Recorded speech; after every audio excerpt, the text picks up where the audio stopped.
भैरवनाथ मंदिर विटा 125 वर्षापूर्वीचा इतिहास असणारं हे मंदिर, मजबूत तटबंदी, घडीव कातळ दगडातील,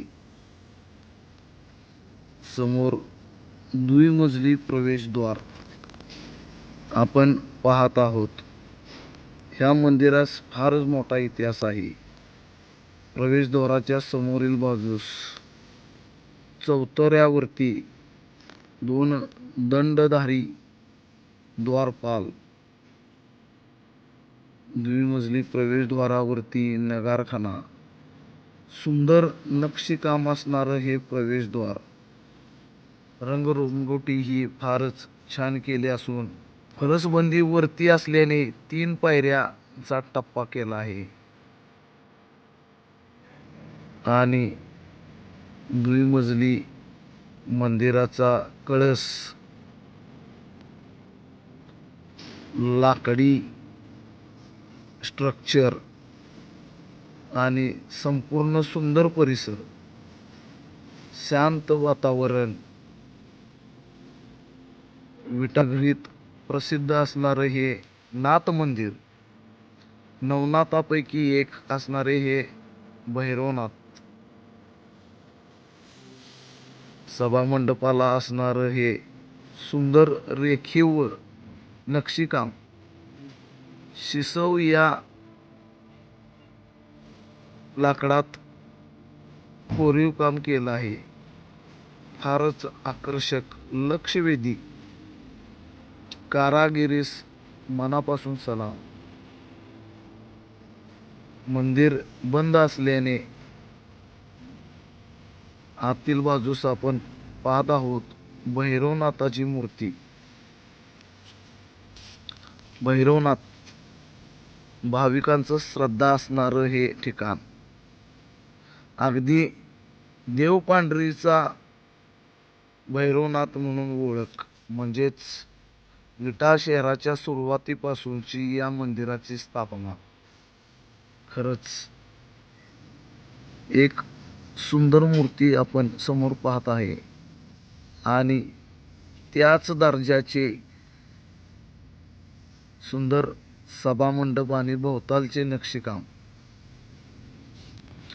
सांगली गॅझेटेरियनमध्ये नोंद असल्याप्रमाणे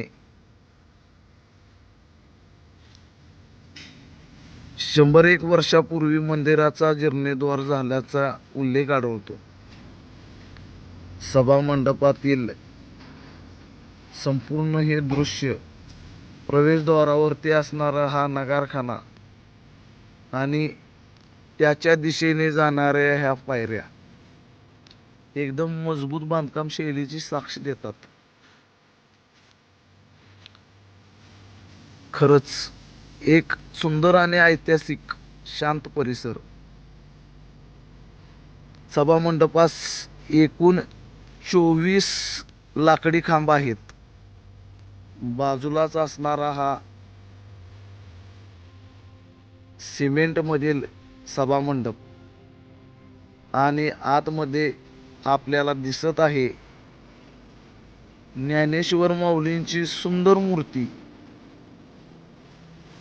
मनाला प्रसन्नता देणारी फारच सुंदर आणि रेखीव अशी मूर्ती आपण समोर पाहत आहे. असं हे विटा परिसरातील एक सुंदर मंदिर, भाविकांचं श्रद्धास्थान. बाजूलाच असणार हे वेगळ्याच आकाराचे लक्षवेधी शिवलिंग आणि ही एक दुर्मिळ विरगळ जी मंदिराच्या भिंतीच्या पाठीमागील बाजूस बसवलेली आहे.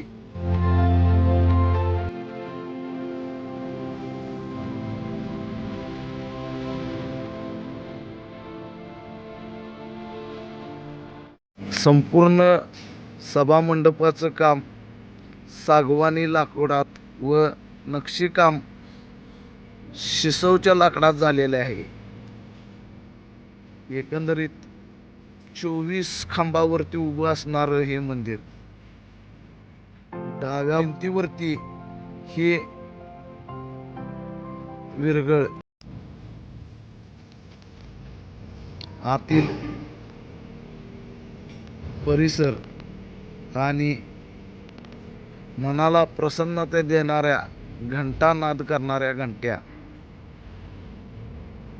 पवित्र पादुका, घडीव दगडातील आणि त्याच्याच बाजूला असणाऱ्या ह्या विरगळ वीर पराक्रमी योद्ध्यांच्या पराक्रमाची साक्ष देत आहेत. युद्धात धारातीर्थ पडलेल्या पराक्रमी योद्ध्यांच्या आठवणी जपण्यासाठी ह्या विरगळ कातळ शिल्पात कोरल्या जात. पायदळ युद्धातील हा प्रसंग विरगळवरती कोरलेला आहे. सलाम त्यांच्या पराक्रमाला.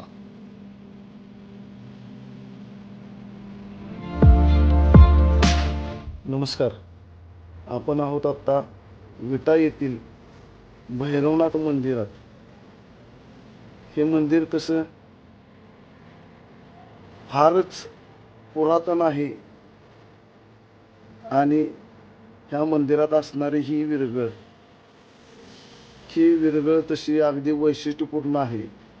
कारण बैलगाडीचं अंकन असणारी अत्यंत दुर्मिळ अशी ही विरगळ विटा येथील भैरवनाथ मंदिरात आहे.